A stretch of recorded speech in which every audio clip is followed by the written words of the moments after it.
Ça me permet de faire la transition maintenant sur les considérations militaires et sur Xavier Titelman, parce que vous me harcelez pour que je lui en remette une. Donc je vais parler de Xavier Titelman. C'est pas de gaieté de cœur, mais j'ai la pression de la part de Bruno, Olivier, Cyril, de revenir sur ce qu'il dit. Alors, je vais le faire une fois, parce que en fait, je l'avais déjà fait une fois juste avant le conflit, où je l'avais attaqué de manière d'ailleurs très précise sur des points qui montraient qu'il ne connaissait absolument rien à l'armement. Puisqu'il avait dit de mémoire, donc il avait dit, vous pouvez revoir la vidéo, elle est en ligne sur Odyssée, bien sûr, elle était placée sur YouTube. Il disait, alors du point de vue de l'armement, que le BM-21, donc il y a un lance-roquettes multiple qui a été produit dans les années 60, était un armement moderne dont disposaient les Ukrainiens, un armement moderne. Bon, c'est très efficace le BM-21, mais un armement moderne, faut pas raconter n'importe quoi. Il disait que le Stinger, donc est un missile antiaérien, pouvait également être une arme anti-char. Donc ça aussi, ça m'avait quand même assez estomaqué. Et entre autres, il expliquait que si la Russie attaquait l'Ukraine, elle pourrait le faire à partir de la Transnistrie, où la Russie avait à l'époque, et à mon avis a toujours, 1500 hommes. Donc les Russes allaient utiliser leurs 1500 hommes, complètement couper toute ligne d'approvisionnement logistique pour attaquer l'Ukraine.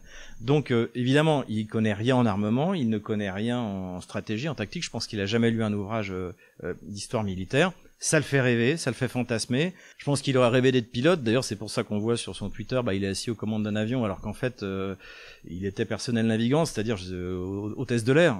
C'est d'ailleurs aussi pour ça que j'en ai pas parlé, parce que ce qui est grave quand c'est Dourakovlev ou Goya qui racontent n'importe quoi, c'est qu'eux ont eu de grandes responsabilités au sein de l'école de guerre. Donc ils ont mal formé des générations d'officiers français qui devraient être, encore une fois, recyclés. Tous ceux qui ont subi les cours de Dourakovlev et de Goya ont perdu leur temps. C'est quand même une réalité, puisque ces deux-là ont été incapables d'apprécier réellement la guerre qui se déroule en Ukraine. C'est pour ça que j'en parlais pas, ça ne valait pas la peine.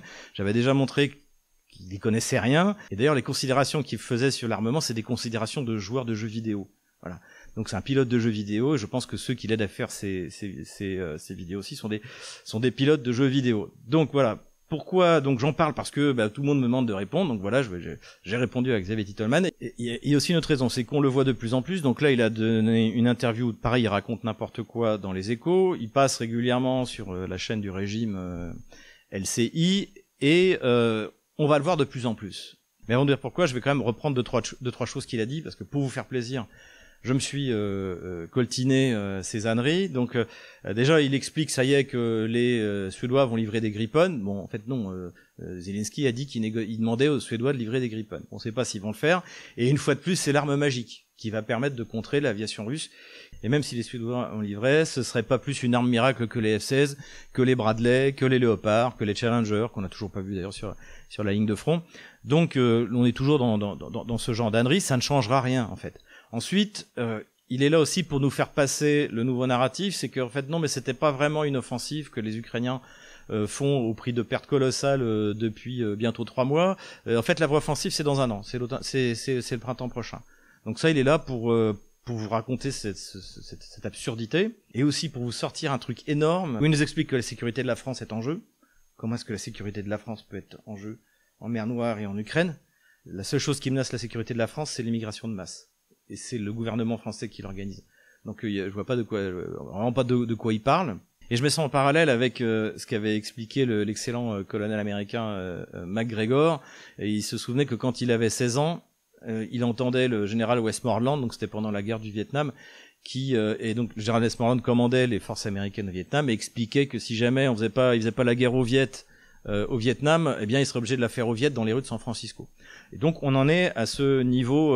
Alors bon, le Titelman, encore une fois, c'est pas un général, c'est une hôtesse de l'air, mais quand même faire passer ça dans la tête des Français que la sécurité de la France est en jeu en mer Noire et en Ukraine, il faut quand même oser. Il nous explique aussi que l'Armata, c'est un char qui est complètement nul, parce que là, après avoir été mis sur le champ de bataille en Ukraine, il est rappelé pour être amélioré en Russie. Donc oui, c'était le but de le mettre sur le champ de bataille. D'ailleurs, quand il a été vu la première fois, les images ont été montrées par les Russes, et il était clair qu'ils étaient là en test. Les Armata sont des chars récents. Alors là, la production va être accélérée, mais si je me souviens bien, j'avais fait une vidéo là-dessus en 2021. Il était question d'en produire une dizaine pour former un escadron qui servirait de test, parce que comme j'ai dit, les Russes testent énormément tout leur matériel avant de les produire en masse. Et de toute manière, dans le plan char de 2025, ce qui était prévu, alors là maintenant ça a changé avec l'opération spéciale, mais à l'époque, le char principal c'était le T72 B3. Ensuite, il devait y avoir en gros 300 T80, 500 T90 BVM, et puis des Armata, plusieurs centaines d'Armata. C'était ça en fait. Donc c'est normal qu'il soit rappelé. Il était envoyé sur le front pour y être testé. Et là, une fois qu'il a fait les tests, il revient parce que il faut adapter les tests. Là pour le coup, Uralvagonzavod, donc qui produit l'Armata, a la chance de pouvoir tester. Et de toute manière, l'Armata est quelque chose de complètement nouveau qui n'existe nulle part au monde. C'est une tourelle totalement vide, téléopérée, avec les trois tankistes qui sont assis devant dans une capsule blindée pour protéger en priorité l'équipage. Et c'est ça aussi très significatif par rapport à la préservation de la vie, qui explique aussi la stratégie russe en Ukraine, c'est que la priorité aujourd'hui, c'est de préserver les équipages. Au contraire des Kieviens qui envoient les troupes à pied courir sur les champs de mines, les Russes protègent leurs soldats. Donc voilà ce que ça veut dire. Et lui, bien sûr, n'y connaît absolument rien. Il sait pas ce que c'est que l'Armata. Il connaît même pas le côté innovant. Et donc, il raconte n'importe quoi. Il raconte également n'importe quoi sur le Sukhoi 57 en disant qu'il n'a pas été déployé. Même le Mi-6, les services secrets anglais le disent qu'il a été déployé et que c'est lui, a priori, qui coordonne précisément les tirs de missiles dont on parlait tout à l'heure, c'est-à-dire que vous avez, comme l'explique le général ukrainien, vous avez en fait 10 MiG-31 ou Sukhoi 35S qui attendent le décollage des avions ukrainiens, et tout ça est coordonné par le Sukhoi 57. Donc c'est faux, il n'a pas été déployé. En revanche, il est vrai que les Russes n'ont pas besoin de prendre le risque de survoler le territoire ukrainien, puisqu'ils peuvent dominer le ciel ukrainien sans quitter le ciel russe. Voilà ce qu'il en est. Et surtout que maintenant, avec les bombes planantes, ils peuvent envoyer des bombes très puissantes, très bon marché, très précises, à 50 km de la ligne de front. Et c'est ce qu'ils font, on va le voir encore sur la plaine de Rabotino. Donc en fait, il n'y connaît rien. Il y connaissait rien avant le conflit, il n'y connaît rien pendant le conflit. Et toutes ces sources, en plus, sur les pertes russes, c'est Oryx. Donc c'est-à-dire c'est Bellingcat. Donc c'est-à-dire c'est les services secrets britanniques ou américains. Tout ce que sort Oryx, moi je vous demande pas de croire sur parole de ce que dit le ministère de la Défense russe, mais tout ce que sort Oryx, c'est ce que sort le ministère de la Défense ukrainien ou les services secrets anglais ou américains. Donc c'est absolument pas fiable. On peut pas se fonder là-dessus pour raisonner sur ce qui se passe sur le terrain en Ukraine. Et c'est malheureusement c'est ce que fait Goya, c'est ce que fait Titelman. Titelman, encore une fois, il connaît rien, il a des excuses. Goya n'a aucune excuse. De croire sur parole ce que dit Oryx, Goya n'a aucune excuse. Voilà. Bon, Titelman, c'est comme ça. Dernier matériel qu'il critique, c'est le Ka-52, donc c'est le fameux hélicoptère blindé russe. Donc il annonce les pertes, c'est bien sûr Oryx, donc en fait il n'en sait rien. Là, sur toute l'offensive ukrainienne pendant 3 mois, les Ukrainiens ont réussi à en abattre un. Et comme c'est un hélicoptère où le siège est éjectable, ils ont pu récupérer le pilote. Le navigateur est mort, mais le pilote a été sauvé. Donc c'est très très peu, et ça fait un véritable carnage. Et ça aussi, c'est dans la presse anglo-saxonne. C'est-à-dire, c'est pas moi qui le dis. C'est dans le Financial Times, où ils disent que l'offensive est arrêtée par les dents de dragon, et aussi par le massacre de chars que fait le Ka-52. Pourquoi ? Parce que le Ka-52 est équipé d'un missile qui s'appelle le Vikr, et qui porte jusqu'à 12 km. Donc il est tranquillement quasiment plus de 10 km en arrière de la ligne de front, et donc c'est une véritable hécatombe. Donc le Ka-52 est un excellent hélicoptère, c'est sans doute le meilleur hélicoptère d'attaque au monde. Voilà, et qui en plus a fait ses preuves dans une guerre de haute intensité, ce qui n'est le cas d'aucun autre, notamment de l'Apache, qui doit être un très bon hélicoptère, mais en tout cas il n'a pas fait ses preuves comme l'a fait le Ka-52 russe. Donc je redis, il n'y connaît rien. Pourquoi est-ce que je parle de lui ? Donc parce que vous me l'avez demandé, et aussi parce que Titelman, vous allez le voir de plus en plus, partout. Parce que la situation est tellement catastrophique pour l'armée ukrainienne et pour l'Ukraine en général, c'est qu'à terme, plus aucun gamelin de plateau va oser aller pour ne pas passer pour un idiot. Déjà, pour Dorakovlev et Goya, c'est trop tard, mais il commence petit à petit à battre en retraite. Je pense que Dorakovlev, quand on va le voir arriver sur un plateau, ce sera même plus pour parler de tactique ou de stratégie, ce sera pour expliquer que Poutine est méchant et que c'est un bandit, que c'est un mafieux, et que les Russes d'ailleurs aussi sont méchants, et que alors que l'OTAN c'est que des gentils. Donc ça va être, je pense qu'on va entendre du côté de Dourakovlev, il est déjà passé sur ce registre-là. Et puis Goya, lui, tranquillement, il commence à battre en retraite, donc il a donné une interview, c'est pour ça que c'est mon gamelin fragile de cette semaine, ça c'est le colonel Goya. Il a donné une interview dans Libération où il dit que si ça se passe mal, faudrait mieux arrêter. Alors évidemment, il a dû se prendre une volée de bois vert par son auditoire fanatisé. Et donc après, il est revenu, d'après ce que j'ai vu. Alors il m'a bloqué sur son canal, Twitter. Je n'ai même pas envoyé de tweet, mais bon, il m'a bloqué. Mais j'ai vu que le Régis de Castelnau a publié où il est en train de couiner parce que oui, mais c'est pas ce que je voulais dire. On m'a trompé. Bon, c'est assez grotesque. Le fait est qu'il bat en retraite devant la réalité du terrain, la réalité militaro-industrielle et la réalité économique.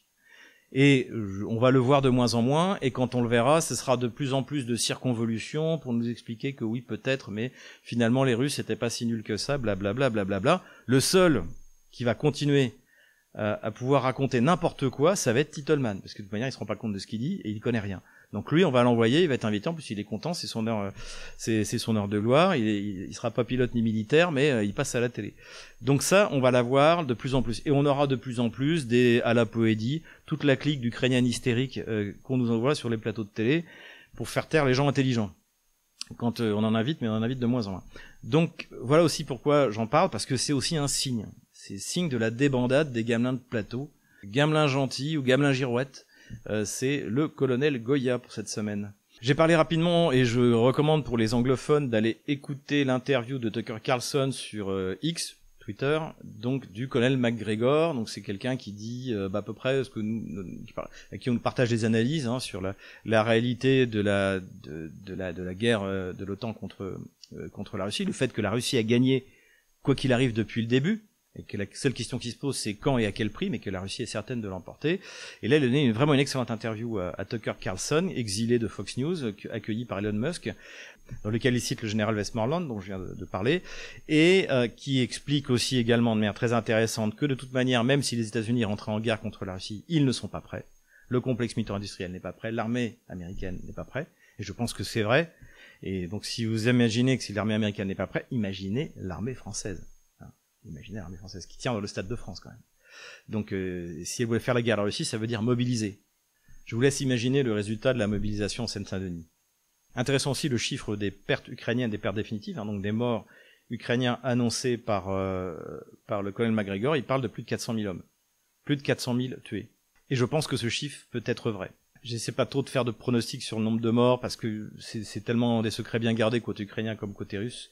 Mais je pense qu'on est dans un rapport, comme il le dit, de 1 à 8, qui est le même rapport que de la puissance de feu. Les Russes ont une puissance de feu 8 fois supérieure au moins à l'armée ukrainienne. En plus là, ils sont sur la défensive, donc évidemment que les pertes ukrainiennes sont colossales. 400 000 morts, ça veut dire au moins autant de blessés. Et souvent, c'est un rapport de 1 à 3. Mais là, je pense que comme ils récupèrent très peu leurs blessés, à mon avis, beaucoup de blessés meurent. Donc je pense qu'on est peut-être à un rapport de 1 à 2. Encore une fois, c'est une hypothèse, mais je vous donne ce chiffre. 400 000 hommes pour en arriver là. Pour une guerre qui aurait dû être arrêtée si on avait laissé faire Zelensky au début, qui aurait dû être arrêté au bout de 24 heures. Voilà. Et les Russes n'auraient pris que 30 000 km² du Donbass qui leur manquait. Toujours bien garder ça en tête. Tous les gamins de plateau, les Titelman, ils portent une responsabilité pour avoir fait prolonger la guerre, pour avoir, soit par bêtise, soit par corruption, tenu un discours comme quoi l'Ukraine avait une chance, ne serait-ce qu'une chance de gagner, ce qui est totalement faux depuis le début. Quelques mots sur un analyste russe que je cite beaucoup, que j'ai cité au début de cette vidéo, Yuri Podolaka, qui là est parti faire un tour sur le front et qui revient du front, et il a dit plusieurs choses intéressantes. Alors, faut savoir que Podolaka, c'est plutôt un dépressif. Donc, il était d'ailleurs très inquiet au mois de septembre d'il y a un an de la montée en puissance de l'armée ukrainienne et du rapport de force de 8 contre 1 dans la région de Kharkov. Cette fois, il a eu raison. D'autres fois, il a eu tort en annonçant des offensives russes qui n'ont pas eu lieu. D'ailleurs, je me suis trompé puisque je les ai reprises. Donc maintenant, je suis assez prudent avec ce qu'il dit. Mais ce qui est important, c'est que c'est plutôt un pessimiste. Et là, il rentre de la ligne de front et il dit nos lignes sont parfaitement tenues. La sérénité chez tous les commandants militaires est totale sur toute la ligne de front. Donc, on n'est pas du tout dans un contexte où il y aura une panique qui serait sur le point de naître, contrairement à ce que pourraient nous raconter des Titelman et autres. Il a parlé avec beaucoup de prisonniers. Là, en ce moment, la Russie fait énormément de prisonniers. Il y a beaucoup de prisonniers qui se rendent. Et il a dit que la grande différence par rapport à ce qu'il avait vu avant, c'est que Là, les Ukrainiens se rendent alors qu'ils ont encore les moyens de se battre. Ils ont encore des munitions, ils sont pas du tout à court de vivres ou quoi que ce soit. Ils se rendent parce qu'ils y croient pas. Ils y croient plus. Le moral est extrêmement bas.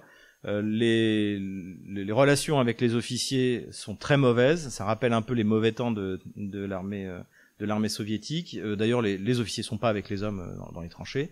Donc, ils sont à l'arrière et ils traitent leurs soldats comme du bétail. Donc, il a vraiment beaucoup d'informations intéressantes. Donc, lui, il croit qu'il va y avoir visiblement une grosse contre-attaque russe. Moi, je préfère pas m'avancer. Je la souhaite, mais je confonds pas entre ce que je souhaite et ce qui va se passer. J'ai beaucoup de signes, de signaux de moins en moins faibles, des déclarations claires de quelqu'un comme Yuri Podolaka qu'il va se passer quelque chose, que quelque chose se prépare. Mais pour l'instant, je m'avancerai pas. En conclusion, Podolaka pense qu'il va y avoir une mobilisation de masse. D'ailleurs, ça a été annoncé par Zelensky cette semaine, que les militaires voulaient plus de mobilisation. Donc, vous imaginez, 400 000 morts, plus 400 000 sans doute blessés. Faut les remplacer. Podolaka pense que la qualité de la mobilisation va baisser de plus en plus parce qu'ils mobilisent de plus en plus jeunes. Je crois qu'ils ont descendu l'âge à 20 ans, mais maintenant ça va être quasiment, on va descendre à 18 ans et ça monte jusqu'à 55. Donc là, on tape vraiment dans les dernières ressources et quoi qu'il arrive, ce qui sera mobilisé ne sera pas motivé, donc ça ne sera absolument pas la solution. Donc pour l'offensive de printemps de Titelman, ça va être compliqué. Donc lui pense qu'il y aura une mobilisation, il pense que tout de même l'Ukraine peut mobiliser en 6 mois, donc pour lancer son offensive au printemps, entre 200 et 300 000 hommes. De médiocre, voire très médiocre qualité, à condition qu'on puisse les équiper, ça c'est une autre paire de manches. Voilà un peu ce que j'ai trouvé d'intéressant de ce retour du front, que je voulais partager avec vous.